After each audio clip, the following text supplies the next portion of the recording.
Kanchipuram వకుడా silks నాణ్యత మా ప్రాధాన్యత. మదీనాగూడ, మియాపూర్, హైదరాబాద్ లో త్వరలో శుభారంభం. కార్తిక్ గారు అంటే ఇప్పుడు మా తండ్రి సినిమాకి కథా రచయిత. యాక్చువల్ గా ఆయన రచయిత కంటే కూడా అసిస్టెంట్ డైరెక్టర్ గా ఎక్కువ చేస్తున్నారు. అవును సార్, అవును సార్. అంటే ఉదాహరణగా చెప్పుకోవాలంటే తండ్రి సినిమా వరకు ఆయన కెరీర్ కూడా బిల్డ్ అవ్వలేదు. అవును సార్. అలాంటి ఆయన మీకు త్రూ అవుట్ కెరీర్ లో ఎంత స్ట్రాంగ్ గా నిలబడ్డారో, అసలు మీ అనుబంధం ఏంది, మీ ట్రావెలింగ్ ఎక్కడి నుంచి? ఏంటంటే శ్రీకాకుళంలో వాళ్ళకి ఒక బట్టల షాప్ ఉందండి. దాంట్లో మా అమ్మగారు వర్క్ చేసేవారు. సో వర్క్ చేస్తారు ఇప్పటికి స్టిల్. సో వాళ్ళ ఫ్యామిలీ మొత్తానికి మా అమ్మగారు చాలా బాగా దగ్గర బంధువులా అనమాట. బయట వ్యక్తే కానీ అంత బాగా చూసుకుంటారు. సో నాకు ఎప్పుడైతే సినిమా పిచ్చిందో తెలిసిందో మా అమ్మగారు చెప్పారనమాట, కార్తిక్ అని ఉన్నారు సినిమాలను ట్రై చేస్తున్నారని చెప్పేసి. ఎవరు? కార్తిక్ వాళ్ళ మదరు నాతో ఫోన్లో మాటలు చెప్పారనమాట. నువ్వు వెళ్ళొద్దురా, బాగుపడతావు, ఎక్కడే ఉండి చదువుకో అని చెప్పి ఉద్యోగం చేసుకోవచ్చు అందుకు చెప్పారు ఫోన్ చేసి. సో కార్తిక్ గారితో మాట్లాడించారు ఫోన్లో. అతను కూడా సేమ్, నోరు మూసుకొని చదువుకో, ఉద్యోగం చేసుకో, సినిమాలో షికర్లు ఏం లేదు, ఎక్కడ ఏం ఉండదు, నువ్వు చూసిందంతా వేరు, ఇక్కడ జరుగుతుంది వేరు అని చెప్పేసి. అయినా సరే ఆ పిచ్చి సరిపోక ఇంకా ఒక 2-3 సార్లు మా అమ్మగారితో అడిగిస్తే అప్పుడు కార్తిక్ గారు సరే రా వచ్చి చూడు అంటే అప్పుడు అక్కడి నుంచి అతని దగ్గరికి వెళ్ళడం జరిగిందనమాట. ఈ మొత్తం ఇప్పుడే కాదంటే రేపొద్దు నీకు ఏ స్టేజ్కి వెళ్ళినా సరే కార్తిక్ గారి పేరు పక్కా చెప్తాను. అతను లేనిది నేను లేని జీరో, పక్కా. అది అతని వల్లే నాకు ఇప్పుడు ఈ స్టేజ్ కాదు, నెక్స్ట్ ఏది వచ్చినా సరే ఇంక అతను. సో మనం ఎక్కడి నుంచి స్టార్ట్ అవుతున్నాం అనేది గుర్తుంచుకోవాలి ఖచ్చితంగా. సో నేను ఈ విషయంలో అతనికి నేను దేవుళ్ళ కూడా భావించవచ్చు, తప్పలేదనమాట. అంత ఇష్టం నాకు అతను. తండ్రి సినిమాకి ఆడిషన్స్కి వెళ్ళినప్పుడు మీరు ఏదైతే పర్ఫామ్ చేశారో అది ఇప్పుడు ఒకసారి చేయగలరు? అది డైలాగ్స్ ఇచ్చారు సార్, ఏదో గుర్తులేదు నాకు ప్రజెంట్. ఒక డైలాగ్ ఇచ్చారు, సినిమాలో డైలాగ్ ఇచ్చారు. సారీ సార్, నాకు గుర్తు రావట్లేదు. ఏదో డైలాగ్ ఇచ్చారు, అంత ఐడియా లేదు ప్రజెంట్. కాకపోతే తండేల్లో ఒక డైలాగ్ ఉందండి, అది సినిమాలో ఎడిటింగ్లో తీశారు. సో ఇప్పుడు అది చెప్పమంటే నేను చెప్తాను ఒకసారి, పర్లేదా? అదే స్లాంగ్లో చెప్పండి. అదే స్లాంగ్ చెప్తాను, అది శ్రీకాకుళమేనండి, పర్లేదు. సో హీరోయిన్ గారు ఇలా నడుచుకుంటూ గుడికి వెళ్తుంటారండి. సో నేను బ్యాక్ సైడ్ నుంచి వచ్చి చూస్తుంటాను చిన్న ఎక్సెల్ బండి మీద. వస్తున్నప్పుడు రాజన్లో ఉన్నాడే అని చెప్పి బండి దగ్గరికి లాపుతా. రాజన్న, మా అమ్మని దేవుడిలా కాపాడినావన్నా, ఈ పాలిని ఆటికెళ్ళి డబ్బులు తెచ్చి నేను నీ డబ్బు మళ్ళీ తీర్చేస్తాను. థ్యాంక్ యూ సో మచ్ అన్న, మా అమ్మని కాపాడినందుకు. నీ రుణం ఎలా తెచ్చుకున్నా తెలియట్లేదన్నా అని చెప్తాను అనమాట. సో అతను నా భుజం మీద చేయి తట్టి, నేను ఇప్పుడు అడిగినట్రా నీ డబ్బులు, అమ్మ బాగానే ఉంది కదా చూసుకోపో అని అంటాను అనమాట. సో ఆ హ్యాపీ మూమెంట్లో నేను అలా వెళ్తూ ఉంటాను అనమాట. ఈ సీన్ ఎడిటింగ్లో వెళ్ళిపోయింది. అవును సార్, ఎడిటింగ్లో తీసేసారు. లేదు స్టార్టింగ్లో తప్పవి ఇవన్నీ అంతే. అంటే తండేలకి ఆడిషన్ ఇచ్చారు, ఛాన్స్ ఫైనల్ అయింది. బట్ త్రూ అవుట్ సినిమాలో ఉంటానని, హీరో గ్యాంగ్ లో ఉంటానని, ఈ రోల్ వస్తుందని అసలు లేదండి, ఎక్స్పెక్ట్ చేయలేదు. త్రూ అవుట్ ఉంటానని తెలిసి కానీ ఒక 20 రోజులు అని అనుకున్నా, కానీ త్రూ అవుట్ అంటే ఒక 40+ డేస్ చేస్తానని అస్సలు అనుకోలేదు. అంటే హీరో గారితో కాంబినేషన్లో కొన్ని సీన్స్ పాడితే అసలు నాకు బ్రెయిన్ లేదు. ఎందుకంటే ఇంత పెద్ద సినిమాలో ఛాన్స్ రావడం ఎక్కువ, అండ్ దట్ ఇతర స్క్రీన్ షేర్ చేసుకునేంత ఉందా అని చెప్పేసి నాకైతే అనిపించలేదు. కానీ అది అదృష్టం, ఇప్పటికీ అదృష్టంగానే ఫీల్ అవుతాను.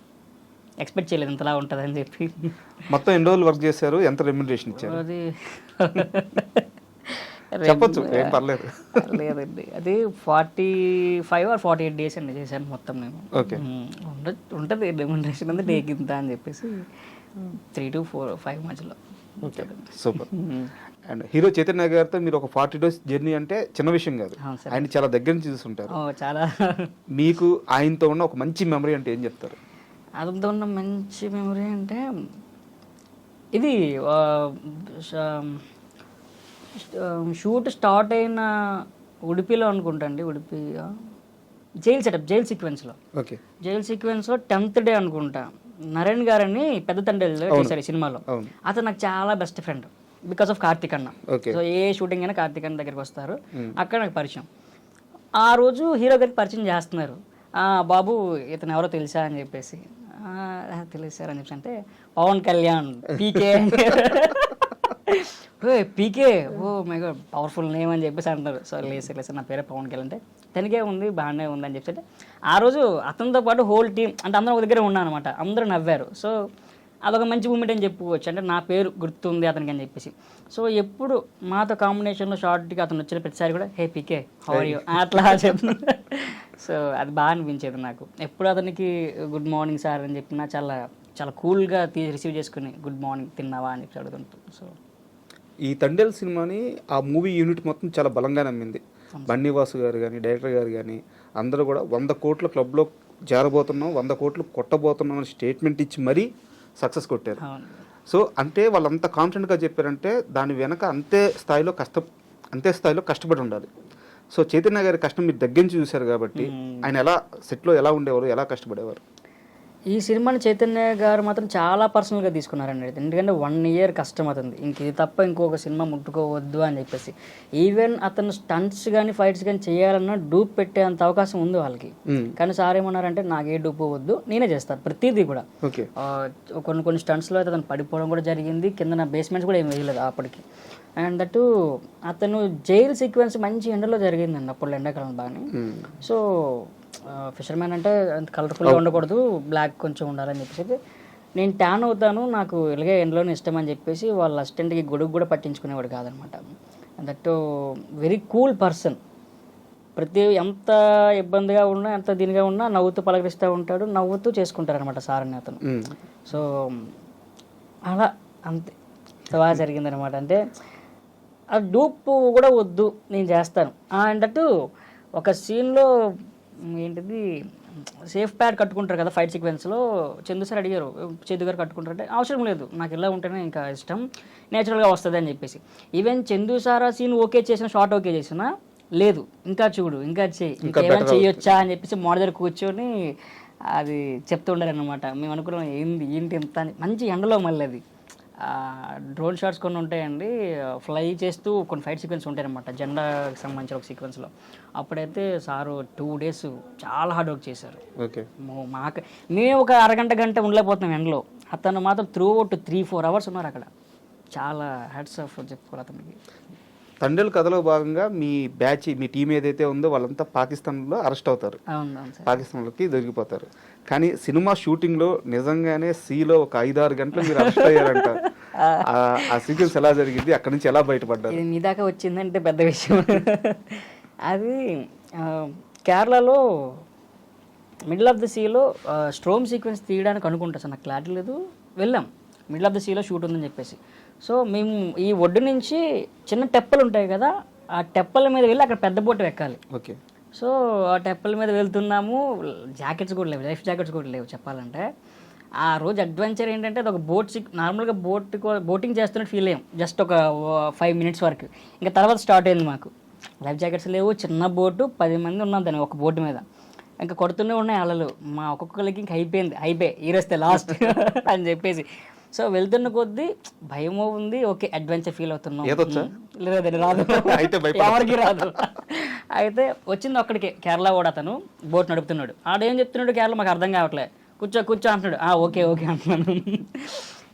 దగ్గరికి వెళ్ళే కొద్దీ సరే మిడిల్ ఆఫ్ ద సీలో ఓకే పెద్ద బోట్లు కనిపించి అమ్మయ్య ఎక్కొచ్చు అనుకుంటే అది అంత ఉంది, ఇది పక్కన ఎంత ఉంది.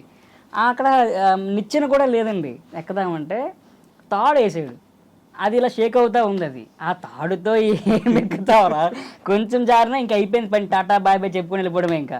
సో ఆ పెద్ద బోటు ఇచ్చే ఫోర్స్ అలలకి ఒక్కసారిగా ఇలా బోల్తా పడిపోయింది బోటు.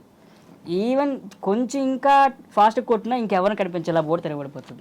ఎవరికి లైఫ్ జాకెట్స్. ఆ రోజు భయపడిన భయం ఇప్పటికి గుర్తుంది, నవ్వుకుంటాం ఇప్పుడు అది గుర్తు చేసుకొని. అది ఎంత అడ్వెంచర్గా ఉందంటే అంత బాగుంది, అంతే భయంగా ఉంది. సరే అని చెప్పేసి చూస్తే ఇంకా చుట్టూ పోలీసులు వచ్చారు.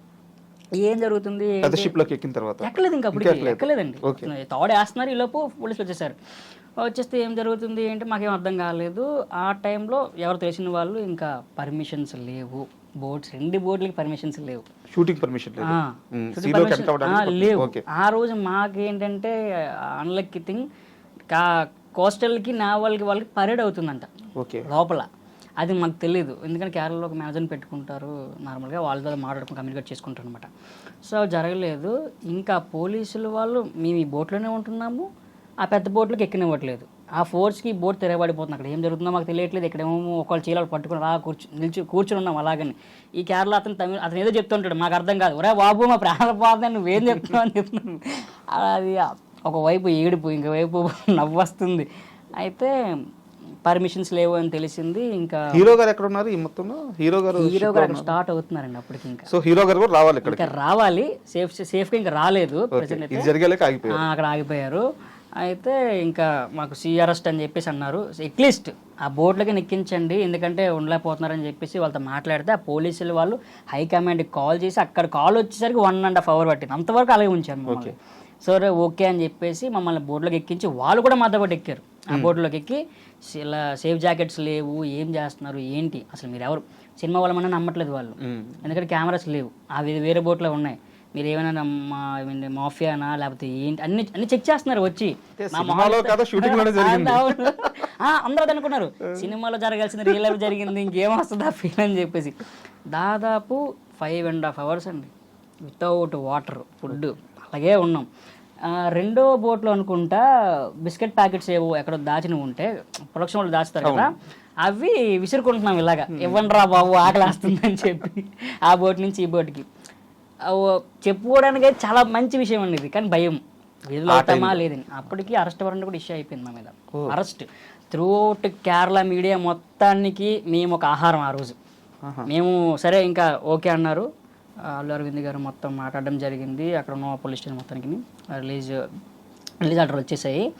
ఇంకా బోట్ వచ్చేస్తుంది, దగ్గరికి వెళ్తున్నాము, ఓకే రిలీజ్ అయిపోతున్నాం అర్థమైపోయిందని చెప్పేసి అనుకునేసరికి ఫోన్ వచ్చింది అక్కడ ఉన్న వేరే మేనేజర్ గారికి. బయట అందరూ మీడియా ఉన్నారు, జాగ్రత్తగా మొహం చూపించకుండా ఎవరైనా మాట్లాడకుండా వచ్చేయండి అని చెప్పేసి. ఏ మీడియా రా, మేము ఎక్కడో ఆంధ్రాలో ఫేమస్ అవుదాం అనుకుంటే కేరళలో ఫేమస్ అవుతున్నామని చెప్పేసి ఇంకా అక్కడికి వెళ్ళే వరకు చూస్తే బాబు మొత్తం అక్కడి నుంచి ఇక్కడ దాకా అందరూ మీడియా వాళ్ళే. ఎలా తెలిసిందో మాకు తెలియదు అదంతని. సో ఇంకొకళ్ళు దగ్గరికి వస్తున్న కొద్దీ ఉరుకుతూ ఇంకా ఫేస్ చూపించకుండా ఆ రోజు Kerala through out story hot topic అంతా తండేల్ మూవీకి వితౌట్ పర్మిషన్స్ చేశారు అని చెప్పేసి. అది అక్కడ చెప్పలేదండి, ఇక్కడ చెప్తున్నారు, మరి ఏమవుతుందో నాకు తెలియదు. అంటే మీరు తర్వాత ఎన్ని సినిమాలు చేసినా ఇది మాత్రం ఒక బెటర్ ఎక్స్పీరియన్స్ లాగా ఇది అడ్వెంచర్. బతకుండా చెప్తున్నాను, బతికి లేకపోతే నా కోసం కూడా చెప్పుకోవాలి అట్లా.